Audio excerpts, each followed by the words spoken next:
Evening, folks, and welcome to the program. We're a little bit late getting started tonight. Let's see if we can get it cranked up and go over to see our friend Shane Matthews. It's a Buddy Martin show. We are on the air again. Sorry for the delay. We had a few little items to take care of. So let's just go right to the Orange and Blue Room and see if we can talk to Shane Matthews, who's normally there and is again tonight. Good evening to you, Shane. How you doing? Good, buddy. How are you? Good. Sorry about getting late. I went out to buy a TV today. It took me all day. I got home late and I'm scrambling, but you know how that goes sometimes. It's good to see you, Shane. Hope you had a good weekend. We had lots and lots of sports to talk about. So I heard some of your show today, not including some great golf. Boy, I tell you, it's almost like our Saturdays were full of basketball, like they were of football. What some terrific games, huh, Shane? Yeah, I didn't see a lot of games during the day. I did get to check our game out on TV. It was a close game at half, and then we just blew it open in the second half. Seems like South Carolina plays a lot of close first half games and gets blown out, but team's playing extremely well. Has a chance to be a number one seed. I'll be surprised if they're not. And only a handful of games left before we start the tournament. Early ranking shows that they are. We also got finally got up to number 2. All that coming your way. Stand by. The Buddy Martin show's on the air. Shane Matthews joins us tonight. He's got lots to say. Yes, it's time again for Buddy Martin. Call him up and tell him what you're thinking. But be kind because he's doing the best he can. Better, stronger, faster. Mama says that alligators are ornery because they got all them teeth but no toothbrush. Hey, what if the voice calls while you're gone? Take a message. Bye. You ready, champ? I'm ready for this my whole life. I'm incapable of small talk. But that's why you love me, right? Kind of intimidating to be in the presence of so many great athletes.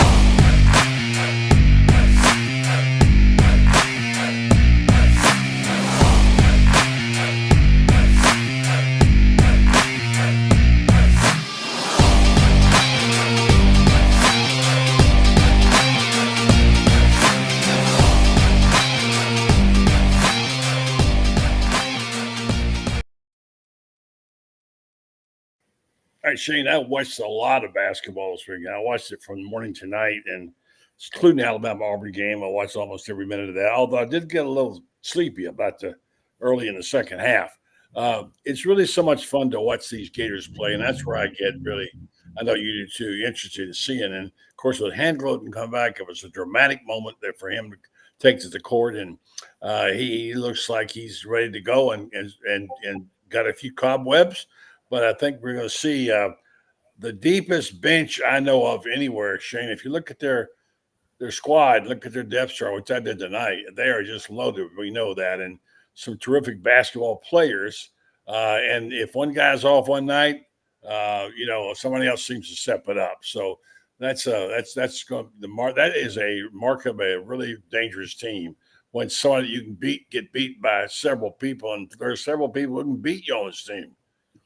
Not just Walter Clayton, Yeah, I mean, it's a talented team. They built it very well. They're probably as deep as Auburn. I think Auburn's very deep as well. They got a lot of guys that come off their bench, and it'll be interesting to see how it goes moving forward if we have too many players, quite honestly. Yeah, that's true.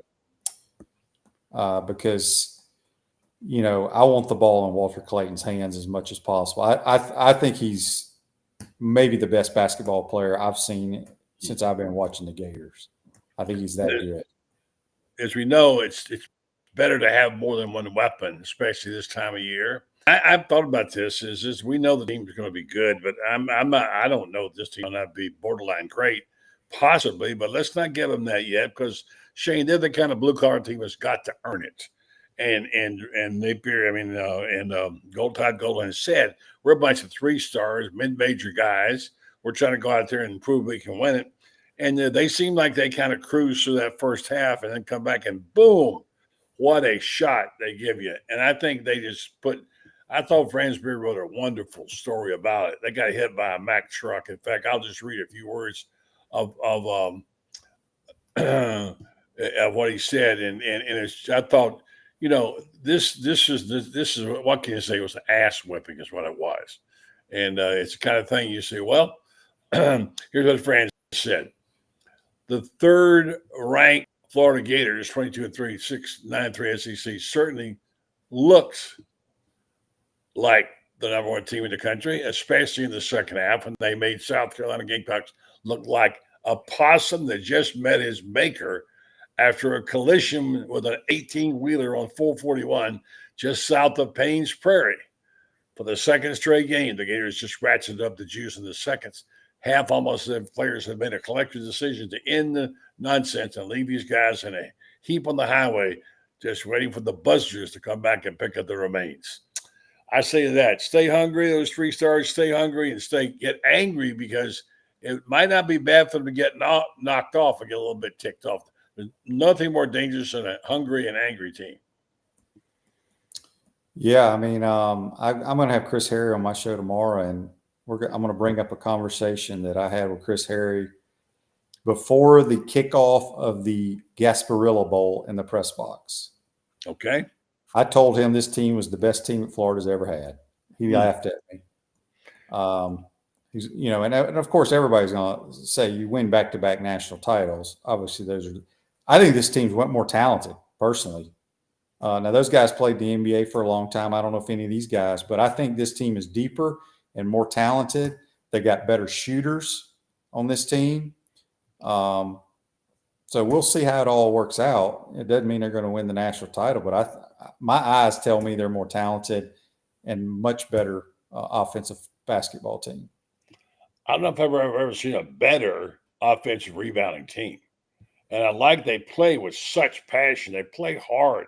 That's why I told you I love Condon. He was one of my favorite guys. And I've loved Denzel Aberdeen ever since he got on the court. So you start looking for the sixth man. Who's the best sixth man in the country? Maybe Florida may have 2 of them, in Thomas Hoff and in Denzel Aberdeen. Yeah, that's a luxury right there.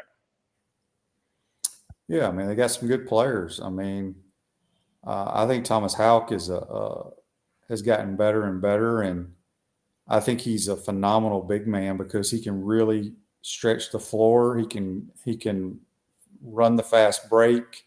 He's a tremendous passer. He's really, really gifted. Have you looked at their depth chart? I just took it out and looked at it.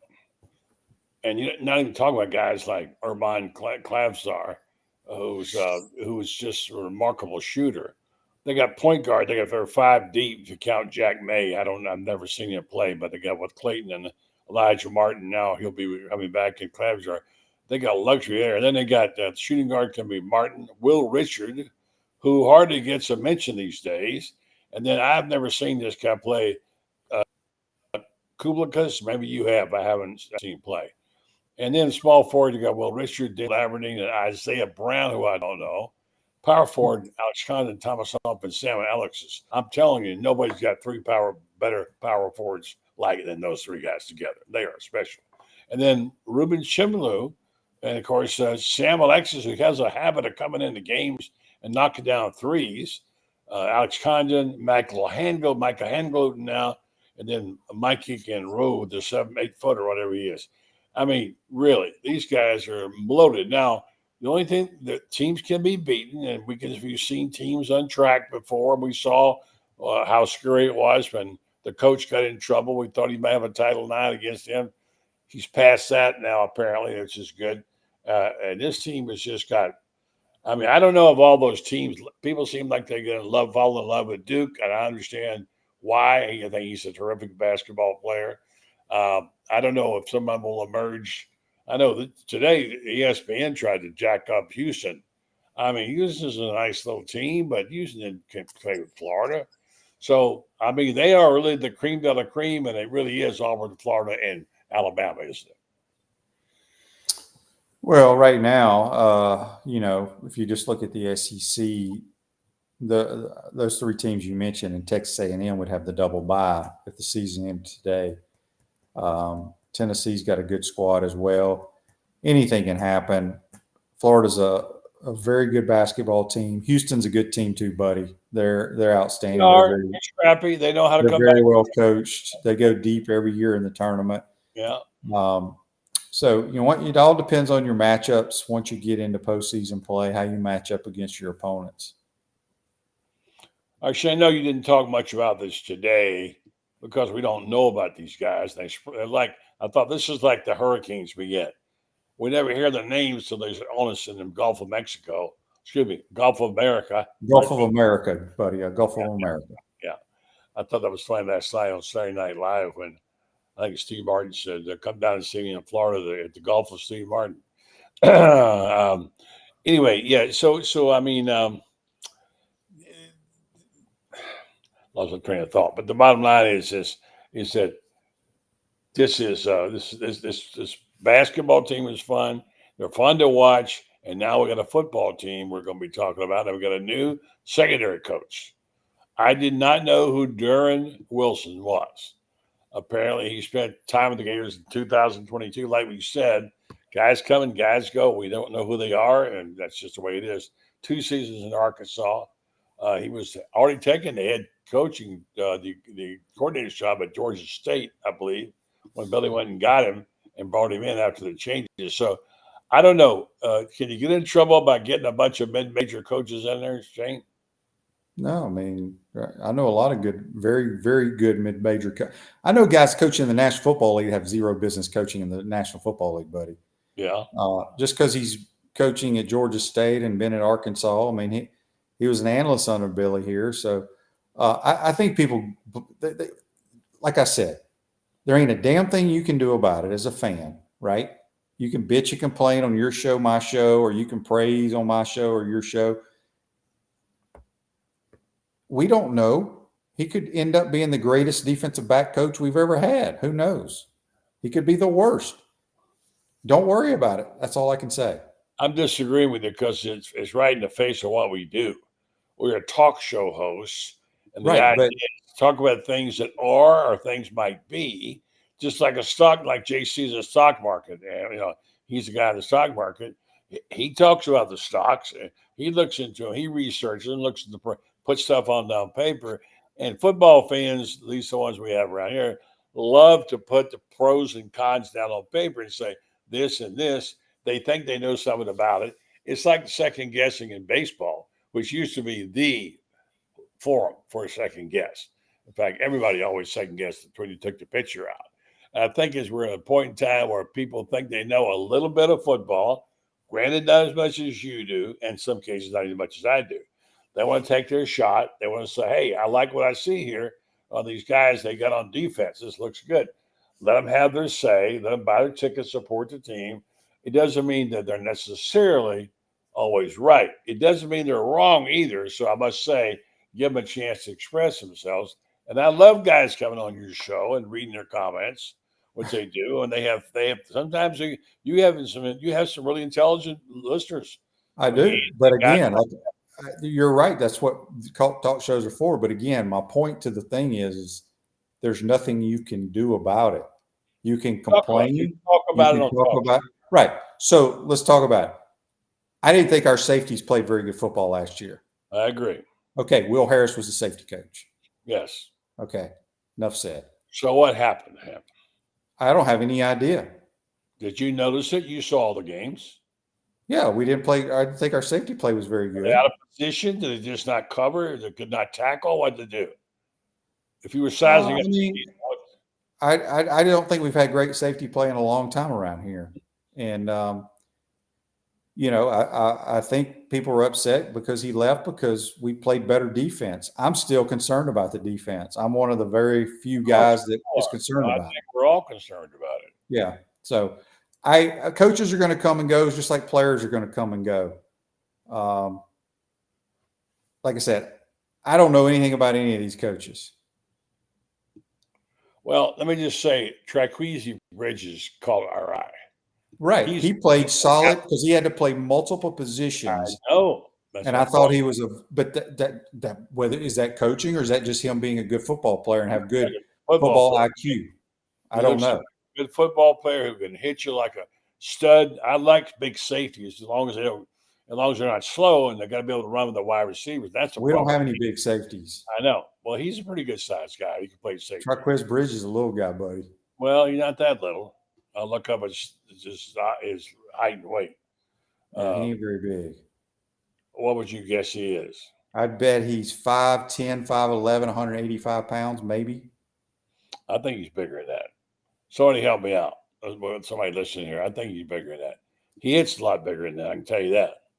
And let's see if anybody can get to it before I can get to my phone and get it on again. But, I mean, he's athletic. He seems to show up in the right place, right? He seems to I think he's a very good player. He was not invited to the combines, but I think he'll make an NFL roster. That was a mistake. They made a mistake on that. Like you said, those guys make mistakes too. And I just think, let's see what his height and weight are. Let's see. Florida Gator football, right 2025, Bridges. Let's see what he says. I'm going to say he's 6 feet or just under and 200 pounds. All right. You don't think so? It may be. I don't know. He doesn't look very big from my press box. I think he's a very good player, though. Well, we'll look it up and find out. Well, I tell you about our sponsors, and we're expecting Kevin Brockway, Franz Beard to join us shortly here. Keep an eye on this thing. We'll remind you, this is Meldon Law Monday. We glad to report that Meldon Law is doing fine. They're now getting ready to add another staffer. They want you to know they're giving you a chance, if possible, to say Meldon when you come in. They, of course, they're full of Meldons, and Chief Meldon is, of course, the guy who's out there pushing the Gators, doing sponsorships. Jeffrey's a unique guy. He loves the Gators. He gives away some great stuff online. We encourage you to go to his Facebook page and look it up, because if you want gymnastics tickets or basketball tickets, which are impossible to get, you actually have a chance to get those. And by going on, it doesn't cost you a thing, and it's certainly great to have a supporter like that. Meldon Law, they have locations to serve you in 4 places now, and probably going to have more soon. But it's Ocala, Gainesville, Williston, and Lake City. Meldon Law, they don't back down. So check them out.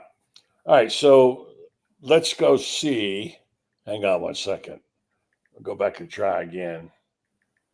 My internet's not working real good tonight. Let's see. Okay, let's put in Gators roster. What did we do before Google, Shane? No. I don't know. I heard most of what you and JC talked about today. You talked a lot about golf. Mm-hmm. And it's impressive. Ludwig is an impressive player, is all I got to say. He was really something. I actually picked him to win before the tournament started. I told my wife, I think he's going to win this tournament. He really looks great, doesn't he? He's very good for year 2 on tour. Yeah, I mean, he's got the whole game, doesn't he? Yeah, he's going to win a lot. Yeah, I think he is. He's a special player, and boy, the young guns are up there all day. Shane, Scotty had a rocky start, a rocky beginning, and then he never recovered. Scheffler is still the best player out there, but boy, I tell you, these young guys can play, can't they? Yeah, they can. It's a hard game, man, and these guys make it look so easy. They do. Here's a guy who will know how big he is right here. Let's go ask Franz Beard. How big is Franz? How big is Traquez Bridges? 6'2" and about 198, 199, something like that. All right, so he's taller than I thought. Yes, he's a pretty good sized guy. I guess it's 6 feet 200. I was just guessing. Yeah, we're just discussing how he didn't get invited to the combine. I don't know about you, but just my naked eye watching him, I was just impressed with him as anybody in the secondary, because he not only can cover, he can also tackle, France, and he's got some thunder in his tackles. Well, not only that, he can play the nickel. during the season, he took the nickel. He covered the slot. He covered the tight end. Played corner in the last 3 or 4 ball games, and played both safety positions. So he's versatile enough to play anywhere in the secondary. My guess is the fact that he's 24 years old, maybe 25 even already. Okay. Could have kept him out of. Could have kept him out of the combine. They like those younger guys, and he started. He was a freshman in 2020, or maybe even 2019. So he's been around a long time. Shane said he wasn't impressed with the safety play last year, and I wasn't either that much. We talk about the new coach who's going to be there. Comes from Georgia State.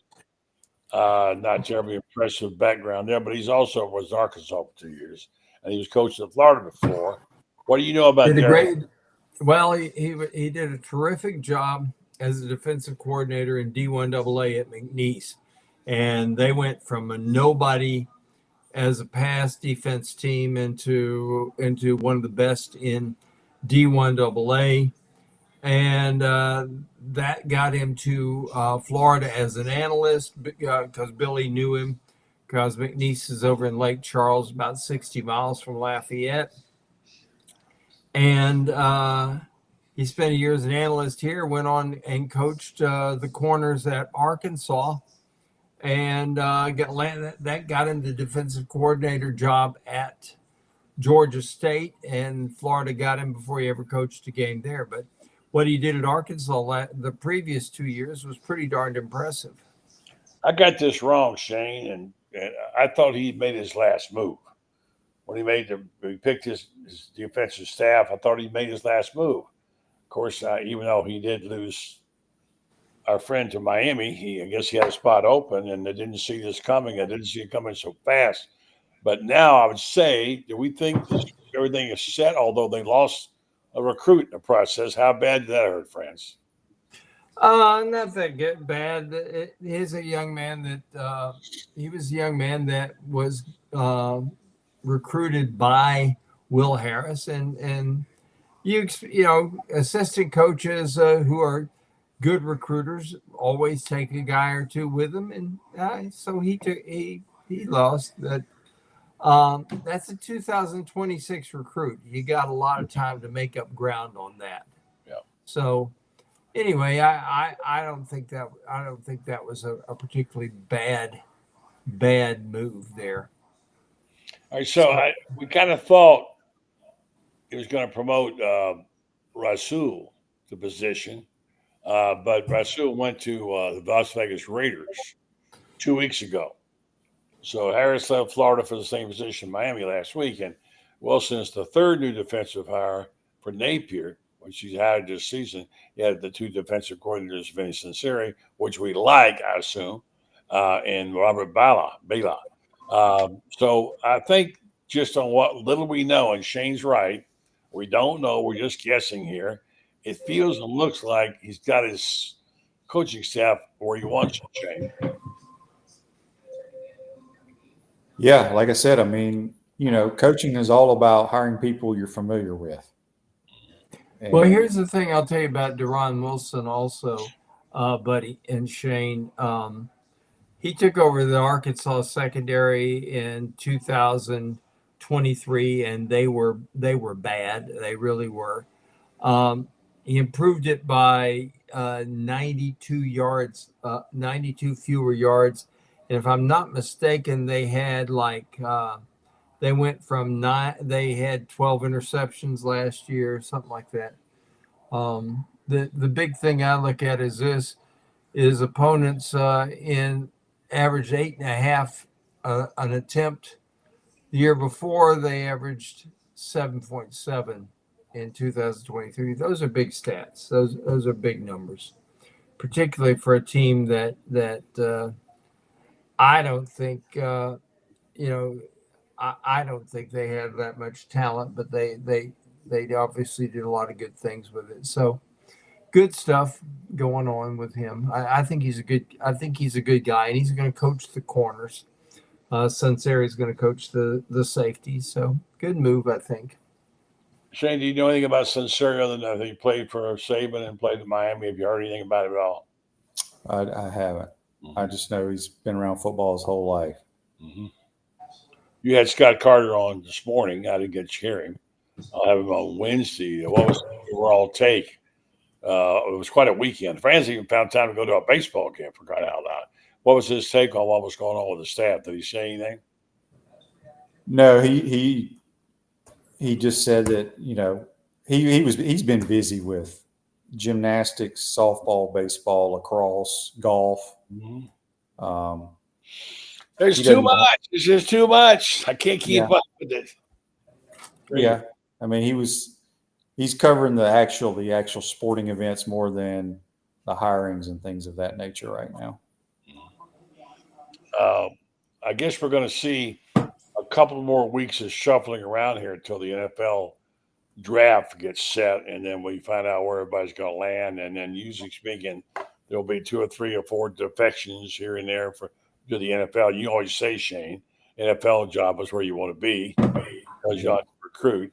So one of those cushy $1.5 million jobs comes along. You go to the NFL, there'll be some of that, you know. I don't even know yet anymore who the hot coaches are, Shane. Do you? You're talking about in college football? College football. Oh, it's the same cast of characters: Kirby and Lane and probably Ryan Day right now. But I don't see those guys leaving to go to the NFL. You'll see a lot of assistant coaches go to the NFL. I meant the assistant coaches. That's what I was wow. about. But I mean, you didn't mention Brian Kelly's name, the wonderful Brian Kelly down there, and who's so great a coach down there. Which, the NFL's not going to hire him. No, I'm just talking about being a hot coach, good coaches. I don't think LSU is going to be that good. I know they got Nussmeier and they got some good players, but they got themselves they got their hands full. I think they'll win 9 games again at least. I'm not sure they'll win 9 games. Okay. You look at this they had the best quarterback in college. You know, I think since Tebow, the best 2 college quarterbacks we've seen were Joe Burrow and Jaden Daniels, both of them at LSU, ironically. And he lost 7 ball games with Jaden Daniels and 3 number 1 draft pick wide receivers. How do you do that? Yeah, that's just silliness. And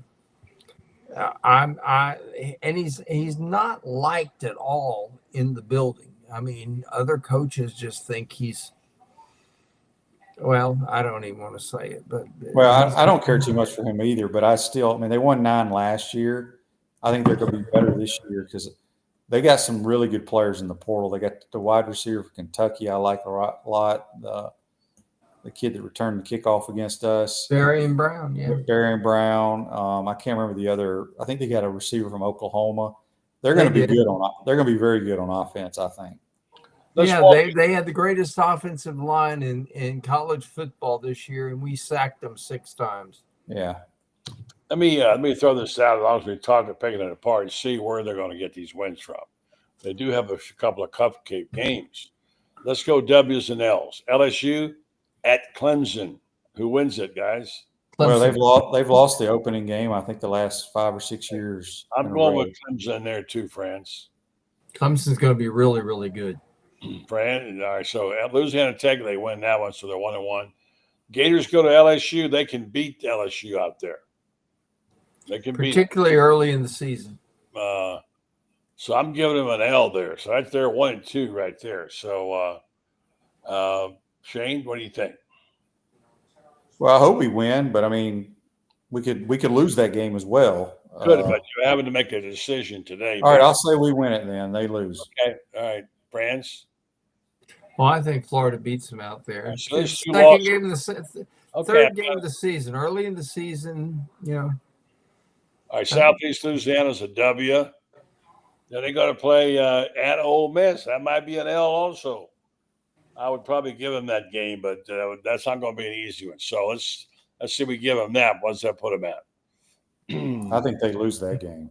They lose. I'd take LSU. I would take Ole Miss too, particularly in Oxford. And you got to remember something. For all the talk about Brian Kelly in the portal, the greatest portal recruiter in the history is Lane Kiffin, and they're going to. The expectations will be lower, which is why I think they'll do better next year than they did this year. All right, guys, we just said they're going to lose 3 of the first 6 or 5. LSU, Clemson, Gators, and Ole Miss. 3 of the 5. They've lost 3 already. All right. They go South Carolina. Not a gimme anymore. I'll give them that win, though. I think they win that game. Yeah. I'm not that big on South Carolina. I'm just not. I wasn't either, but last year they burned me. And then Vanderbilt, they win that one. Not sure about that. Texas A&M is not a gimme. But it's at LSU, so I'll give them that one. They got Alabama. At Alabama, that could be an L. That could be a win, too, though. I don't know how good Alabama's going to be. Well, I know, but I'm just saying it's a tough place to play. So I'll give them a W and let them have that one if you want to. They beat Arkansas and Western Kentucky. Then they got to play Oklahoma. So there's 3 losable games right there they've got. And if they lose 3 games, that'll add up. You probably could say that about everybody in the SEC, though. You can go through their thing. Not that number, but they're supposed to be a borderline elite team. And Kelly's supposed to be, what's he getting, 10, 11 million a year, Franz, to coach? 10 million a year, and this will be year 4 of that contract, and 10 million a year, and this year the buyout's only going to be $70 million. That's all. Yeah. Well, the money's coming though too, and so it's going to be. Anyway, it's going to be a fun year, Shane. I think a fun team to watch. Have you heard any tidbits about Lagway at all, Shane? Anything? Any good news? Anything to report? I've heard nothing from football related. No, I'm all into softball, golf, baseball now, buddy. All right, good news on a couple of fronts there.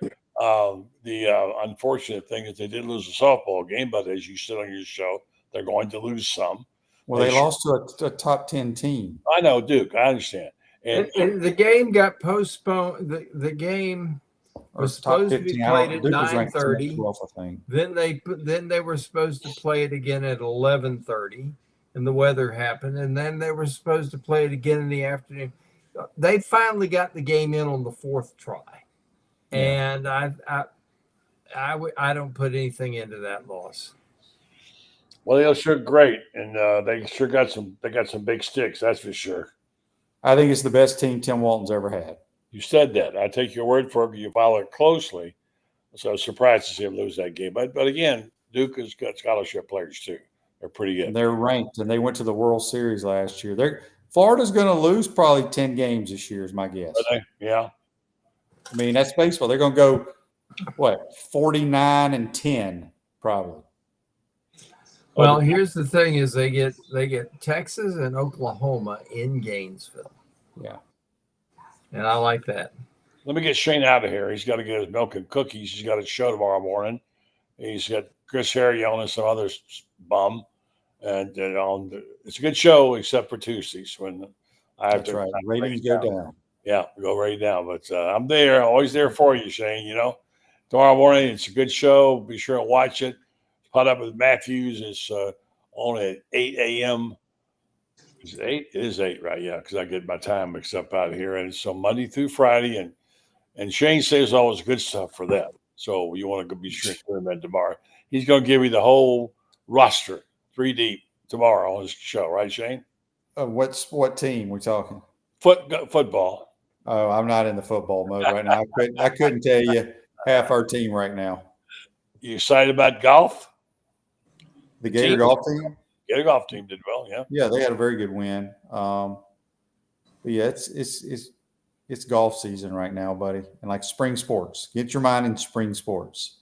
And again, I told friends, I'll leave you with this. I told Buddy earlier, and I'm going to talk to Chris Harry about it tomorrow. I had a conversation with, you may have been up there. I think you walked in before kickoff of the Gasparilla Bowl in the press box. I told Chris Harry this basketball team was better than the national championship. He looked at me like I was crazy. And I am crazy for saying that, but I think they're more talented. I think they're a better shooting team than national championship teams. So it's hard. They're really good, and I don't know that I would ever put a team that had one back to back. I know it's crazy. That had Horford and Noah, and Corey Brewer. You know, I mean, you got a lot of NBA guys, right? But this team is way better offensively than that team was. Probably different styles. I think that Billy didn't run the way they did. Oh, no, Billy didn't emphasize the 3-point shot the way these guys do. Yeah, it's definitely a different style of play. Yeah. But I think Walter Clayton's the best player I've seen in Gator uniform. I can tell you right now, you know, Billy Donovan, the way that 2006 to 2007 teams defended, I don't know that we'll ever see a Florida team as good as those two defensively. Yeah, and the SEC I think is way harder now than it was back then. Yeah, that's true too. That's for sure. Yeah. All right, y'all have a good night. All right, take care, Shane. All right, let's say good night to Shane, and don't forget tomorrow morning we're going to go and you and this guy can talk a little hoop. You got plenty to talk about because I know he's excited about this too. He's a guy you see and read a lot around here, and he's on our show regularly. We appreciate that. Good evening to Kevin Bruckwood. What's up, Kev? Bring me in here. I wish Shane was still here. Okay. Oh, I'm sorry. 06-07 team would beat this team by 15, 20 points. Too much size, rebounding, Really? 3 lottery picks across the front line. I'm sorry. I mean, Chinyello would have like 5 fouls by about 5 or 10 minutes into the second half. It's not happening. I'm sorry. But this is a nice team. It's a nice story. It does have the shooting. And I even said, someone said deepest team. Let's go back to the 2000 team, the Mike Miller team, Teddy DePay. You know, that was a pretty deep team. Now, the 06-07 team wasn't deep, but that 2000 team, Franz will tell you, that was a plenty deep team as well. That was Brett Nelson, Matt Bonner coming off the bench. I mean, you know, Udonis Haslam, Mr. Wright. You know, gosh, they did not have the overall size. That's the one thing about it. They were big but not tall. Yeah. Donnell Harvey, remember him? Donnell Harvey, 6'7", 6'8", you know, could bruise, Matt Bonner come off the bench at 6'9" or so, and then but he was a freshman that year too. So Teddy DePay and Brett Nelson. Yeah. Brett Nelson, Brett Nelson, I thought was the unsung hero of that team because he so many ball games, he just came out there and really, you know, got him lit. He was a guy that really lit him up when they needed it. You know, he was a terrific shooter, really a terrific shooter. But again, go ahead, Kevin. Sorry. I was going to say, by the way, I'm sure, I don't know if you guys already alluded to this or saw, but Billy Donovan and Naismith Basketball Hall of Fame finalist. Yeah. And, you know, I think he's got a pretty good shot. I mean, I'm looking at the college coaches. It's kind of him and Mark Few. And Billy's won 2 national titles. You know, Billy is the only coach other than Bob Knight to win 2 national titles before his 42nd birthday. People don't realize that. Like, you know, he should have been in the Hall of Fame years ago. Exactly. Why he is. And had he not left for the NBA, I think he would have. Yeah. Oh, no question about it. But, you know, Calipari left for the NBA. You know, you look at the guys that did. Patino left for the NBA. But they came back, I think, France. I think that was the difference, you know. And they were inducted when they came back, Yeah, that's true, too. Yeah. That's true, too. All right, so I'm going to do this, guys, real fast, this commercial. I want you to think about this rarefied air back up to number 2 in the nation in the AP poll. I know it doesn't mean anything yet, but it does mean something. And it finally seemed like they got it right because But I got to thinking about this, and in a way, the best thing you can do is keep this team hungry and angry. Don't give them too much, maybe even lose a game they shouldn't lose because it's a long spring yet. They played great, and we love their talent, and they're able to come off they maybe got the two best 6 men in the country, unbelievable. So we'll talk about that. We'll talk about how good they are, but they could lose in a heartbeat, and things can change, as we saw. Hand-Loden coming back was a big push. Things change, especially when it gets to March Madness, so stay tuned for that. We've got two of the best basketball writers ever right here, and we'll come back and talk to them about what's going on. First, I'm going to tell you about Titan MRI. It's now Titan MRI and Imaging. Acquired Highfield MRI. Joe Coloria started Highfield MRI in 1997. Now he's back.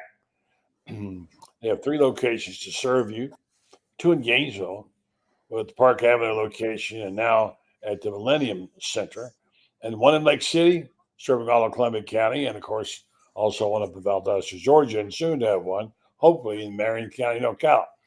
Titan MRI and Imaging offers the same great customer service. You can make special arrangements if you want to have a nighttime appointment during the week and not on weekends. They accept insurance, and you can also go through their convenient self-pay options as well. Titan MRI and Imaging offers MRI, CT scans, X-rays, and ultrasounds. Easy scheduling, and they will make it easy for you. That is, once again, it's called Titan MRI and Imaging. Check them out.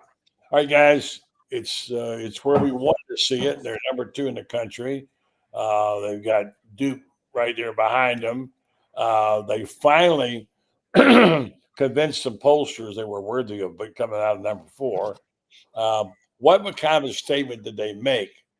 Franz, you had a really good lead on your story about the possum and getting run over by an 18-wheeler. And that's what happened to it. I mean, these second half explosions, you think, where has this been? And then they just explode in the second. They completely dominate. They start knocking down shots. The only thing is, when they can't make those threes, it's a struggle sometimes. Let's just put it out there right now. We don't know how good they are because it's only February. But it's impressive. And Kevin, you say not as good as the old forwards and whatever, and I understand that. But listen, I just read this roster out of this depth chart. They are loaded with talent. And like somebody said, even earlier, Shane said, sometimes you don't want to have too many. I mean, you look at who's got 3 small forwards like this, or even who's got 3 power forwards, and Condon, Huff, and Alexis. Oh, my gosh. So talk about what you saw in the game with South Carolina, what you came up with, and what impressed you the most. Kevin. Well, first of all, as you alluded to, second straight game, you come out of the locker room at halftime with your hair on fire. You have a nice run to start the second half to kind of take control of that game. I thought that was big. And I could see, and Todd alluded to this post game and again today about when you had those new faces, just kind of getting the substitutions and the rotations in order, and there was a little bit of an adjustment there. And he even admitted that, for example, when he played Chinyelu and Handlock on the floor at the same time, the transition defense struggled a little bit in the first half. And they kind of figured that out. I think, and with the new faces, and you're having Elijah Martin coming off the bench now because Denzel is playing so well, there's going to be a little bit of a feeling out process. And I think that's what the first half was kind of all about. But like you said, second half just completely blew it open. South Carolina obviously fatigued, didn't have the firepower to keep up with Florida's shooting. And they've been doing that to a lot of teams. I mean, these last 4 games has been as an impressive an offensive stretch as I've probably seen from a Florida team in my 16 or 17 years covering the team. That it's just flawless offense. The ball movement, the shooting, everything about it has been really high level. And you wonder, if they continue to maintain it. But there will come that game where even if they have open looks, they might not knock as many shots down, and they'll have to find another way to win. But I think this team grinds defensively a lot better than the team a year ago. There's that. There's also the fact that you have to peak at just the right time. We all know that. and you don't want to peak too early. And sure, you'd like to be able to peak when you need the big push, the final 6-7 games. That's when you're going to do it. It all depends on the draw and the seedings and what have you, injuries and things can take you out here. As it stands right now, if they were a 1, that's how they were projected in the first look at. They announced they would potentially be a 1 seed that would go out. They ended up going to the West Coast. Franz, that's never a good thing. Well, the first game would be played in Raleigh, the way that most of the brackets are standing out. So, I think that the NCAA looks at who's going to draw for one thing, and they're going to put Duke in Newark. I can guarantee you that they're going to put Duke in Newark because, after all, they are the University of New Jersey at Coral Gables. I mean, that's where you went to school, Kevin. I mean, there's University of New Jersey at Durham. There we are. They're gonna put them there. They're gonna, Florida doesn't travel well. They never have. If they get to the championship, the Final Four, the fans. Florida will show up if the Gators get to the Final Four. They really will. But those first 2 rounds, if you play it in Orlando, they'll show up.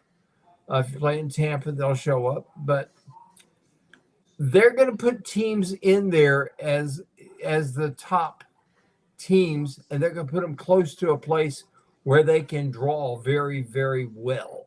I promise you that much. Auburn will be will be the South Region host, no question about it. I'd like to see, I would really like to see Florida get the Midwest region, but I don't think it's going to happen. Really don't. I think that they're who we've already seen there. I think the only question is going to be this. I think they wouldn't mind having the Aggies or Houston in there as the 3rd SEC team with the number 1. And the Aggies are a real possibility, and they've got some games coming up that they could, they got to play Alabama, they got to play Auburn, they get a chance, and they got to play Florida. They've got a chance. Let's say they win 2 out of those 3, they could be a number 1 seed. And I think that they'd like to have a team like that in the Midwest. So Florida, I think, is doomed for the West. I just got to believe that.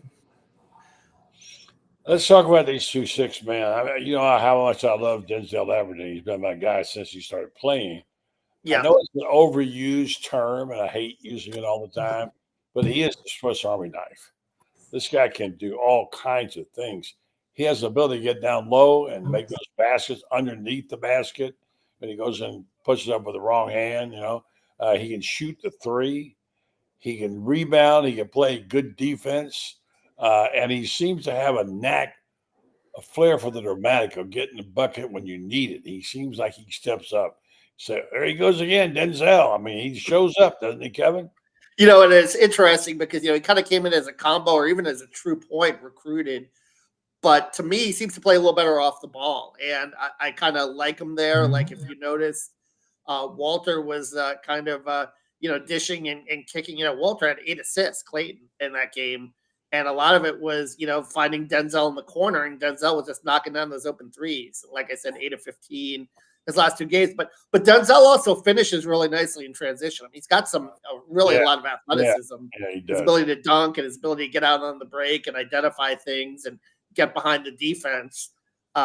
He's just been a very good, these last 4 games has been, really effective in scoring in a multitude of ways, not just the 3-point line, but obviously the hot 3-point shooting has definitely helped. I think it's 21 over his last 2 games. And Thomas Houck too is another guy who's, basically did it, what I wrote did everything but fly the plane back from Mississippi State in that game. He had 16, 9, 8 assists.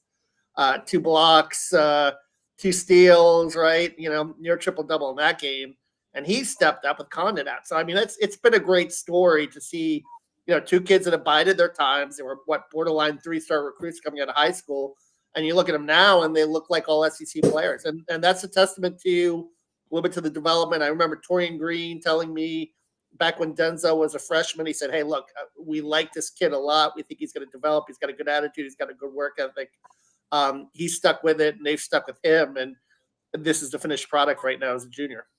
I want to get into a little bit later, in a minute here, on some of those details. But I got this stat today. Since Denzel was put in the starting lineup on February the 4th, listen to this: 16.2 points per game, 2.7 rebounds, 46% from the 3-point line, and 2.5 assists. Those are some impressive numbers. Yep. And you know what the most important is? 4-0, buddy. That's also, and Elijah Martin, now you're beginning to wonder if he's going to get his job back if he wasn't Wally pipped with. Oh, we talked about that last week, and he was up President Domain. Oh, you're crazy, man. No way, Elijah Martin. I can't sit this kid down. How am I going to sit him down? Yeah, you can until, if he has a couple of bad games in a row, then maybe you consider it. But I don't think Elijah cares as long as they win. I think I think he's as content coming off the bench as he is starting. And quite frankly, you get 4 guys, and that 4 guys, that's 160 minutes between them. And they're going to pretty much average, all of them going to pretty much average 30 minutes a game. Yeah, and you go with the hot hands too. I mean, if Will Richard is struggling a little bit, then you play, Elijah in that 3 rotation a little more. I mean, I think it's going to be merit based. It'll be dictated on who's playing well at the time. Maybe Richard will start, but if there's a game where he's struggling and not getting off to a good start, then maybe you play Martin more minutes. So I think that it's a good problem to have, right? You can balance it that way. We haven't even talked about Klavshar, who showed something, and Todd even mentioned today in the press conference that he kind of felt bad that he's kind of the odd man out right now, but there's only so many minutes to go around. Did you see that shot Klavshar hit from the corner? Oh my gosh! Saturday night. Absolutely. I mean, people hanging all over him, and that was just boom. Look, get shot it, got let go of it. What about this? Thomas, how there are times he's been the best player on the floor. Yeah, no, like I said, and I think that, like I said, another kid that's developed really well, has a good attitude. I know Bill Koss really liked him too when he was a freshman. He was telling me that he's a guy that he thought was going to be, someone that was going to be, pretty good. And you're thinking like, here's this like kind of 2-3-star kid out of New Oxford, Pennsylvania. But I think another thing too was he came in kind of older as a 19-year-old. He played prep ball.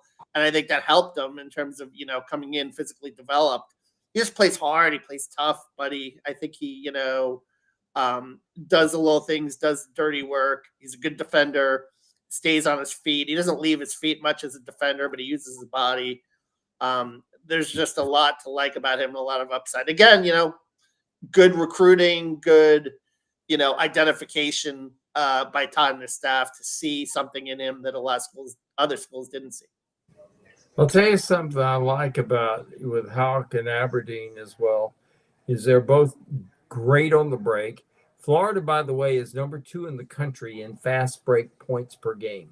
Really? Don't know if you guys know that or not. Did not know Florida, but they got 26 points on the fast break the other day against South Carolina, and they're number 2 in the country in that. They make the Todd talked about that. I got him a question I asked him the other day about passing the ball, and he started talking about how they're hitting shots, and the shots are a lot of their shots come in transition as well. One of the reasons that they're scoring so well, and this is the one thing, Buddy and Kevin, that I think will help Florida even on those nights when you're not shooting particularly well, is they've gotten so good, I think, defensively now, and getting the ball out in transition in a hurry. Yes, and I watched the other night at the number of somebody is leaking just about on every a shot attempt by the other team. And if they can get the rebound, one kick out, or sometimes not even one, the guy comes down with the ball, 2 dribbles, and boom. Walter had 2 assists like that the other night when he got the rebound, and all of a sudden he was like 2 dribbles, and the ball was out of his hands and down court, and they just beat everybody down the court that way. I don't know for sure that we've ever really talked about how fast they are up and down the court, and I don't know that they're super quick as far as lateral quickness and things like that. I think they're quick, but I don't think they're one of these teams that you sit there and go, oh my gosh, can you believe how quick they are? Well, look at how they're beating people all the time. I don't think they're that like that, but they're fast, and they make that transition up and down the court. I don't know if there's a better team I've seen anywhere in the country at making that transition. Well, and France, getting up and down the court. Get to their shot in a hurry. Look at a guy like Sam Alexis. He's so fresh off the bench. He comes in and knocks that 3 down every single time, it seems like. And I like that they want the ball. These guys want the ball. They'll all take a shot. I love that about them. Now, having said that, what did concern me a little bit, I know I'm being reactionary, but when you're playing lots of guys, you can hurt your passing game.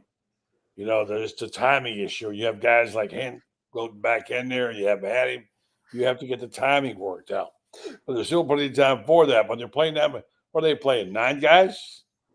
Yeah, and I asked Will a little bit about that today and he seems to think that the chemistry. Let's not forget that this is a team, even though it's got a lot of transfers, buddy, you've got transfers that have played together for now 2 years, some going on 3 years. So I think the chemistry is pretty good that way, and I think they adapt pretty quickly.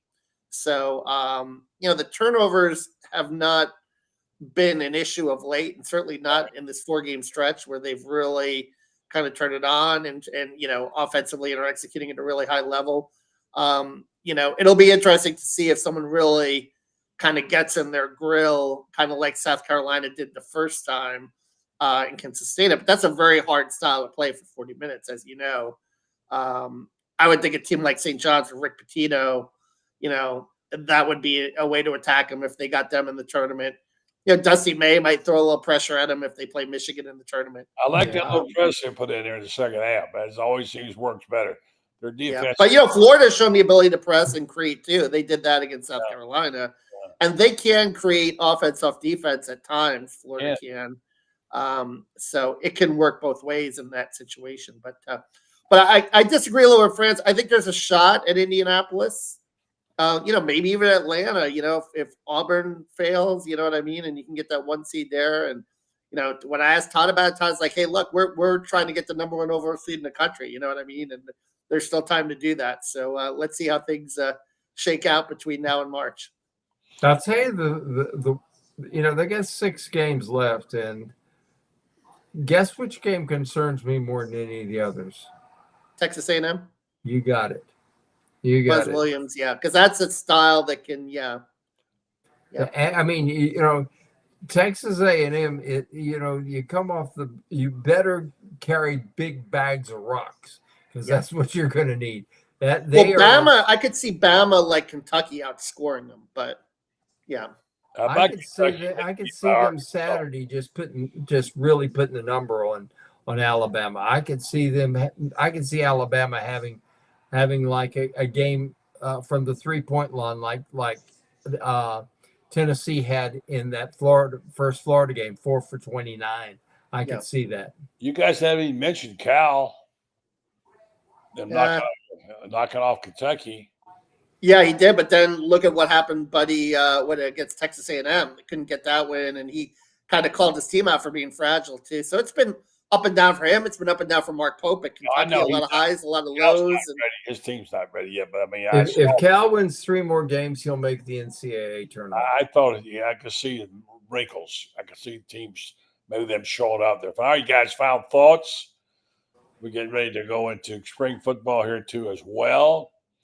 And we got baseball, which is going to be really great. Yeah, they're good. Franz, Hey, buddy, softball's off to a great start. So is I know. baseball, and talked about it earlier before you got and they hired a volleyball coach today, Ryan Theis saw that. from Marquette. Yes, so I had to Yeah, he was an assistant. He was an assistant here for a couple years, and he's married to one of the best volleyball players Florida ever produced, Jenny Mans. I mean, he's. I think he's the real deal. He'll be able to get players to Florida that he could only dream about getting to Marquette. You know, Mark. I don't know. Ever since Al McGuire left Marquette, they've there's, you know, I'm not a big Marquette guy. Tom Crean, Shaka Smart. Come on, Franz. Yeah, but look at this. I mean, really, since Tom Crean left, I mean, Shaka Smart's done well, but they're never, you know, it's Marquette. They're not going to.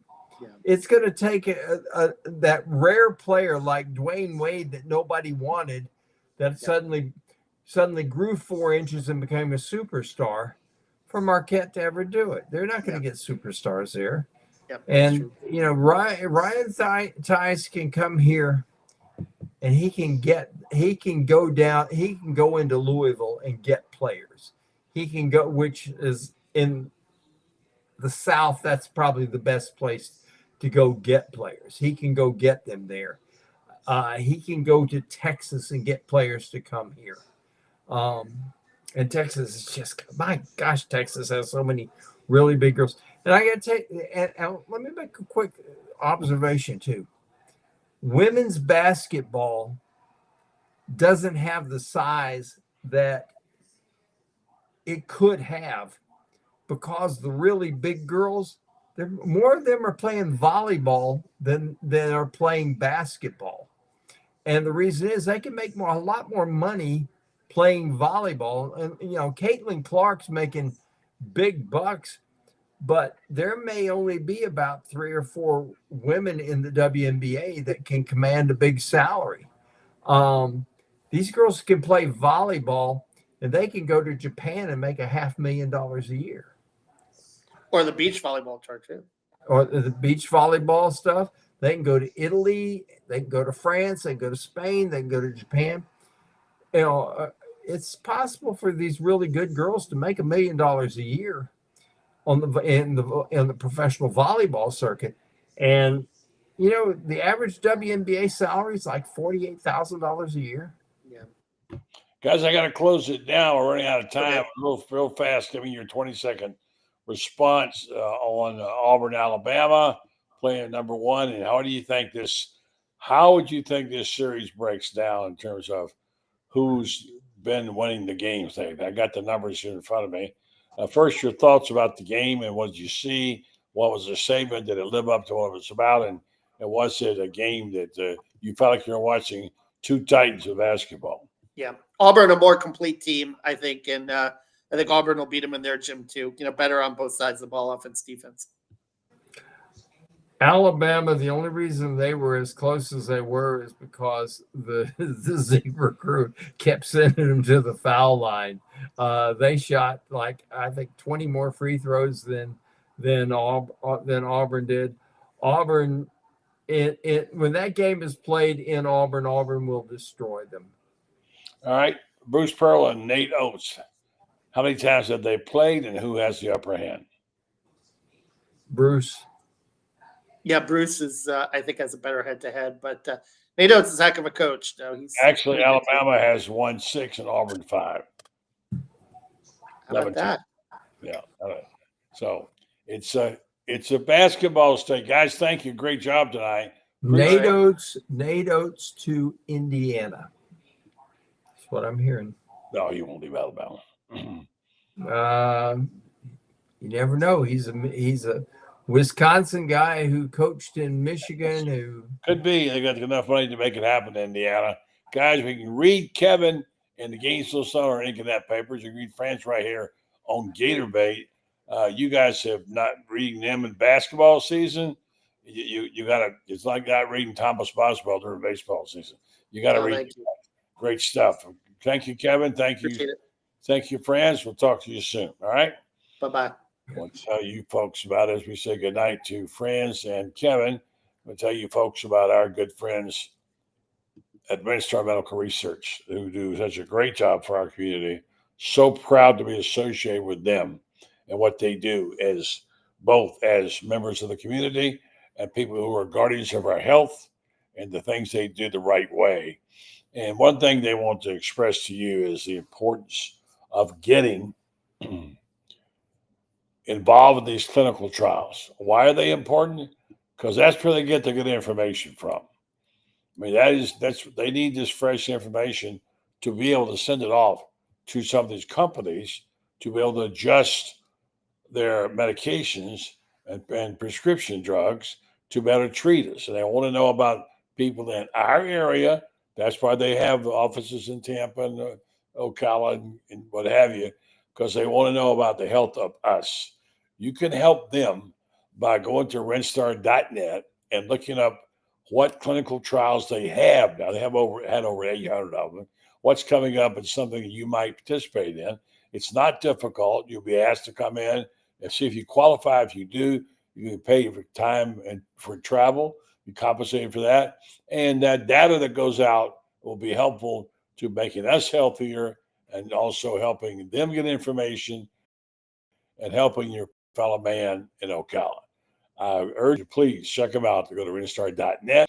Once again, thanks to our friends there. And thank you for all they do. Renstar Medical Research, seeking tomorrow's answers to the health questions of today. Thanks for listening and thanks for watching. Tomorrow tomorrow morning we got Shane, and then tomorrow night, Lauren Meadows will be back online here with Rob and the guys doing what we do here. So thanks for listening. Thanks for watching. Have a great night and enjoy this time, this rarefied air, the number 2 team in the country. And how often do you have that in any sport, especially basketball?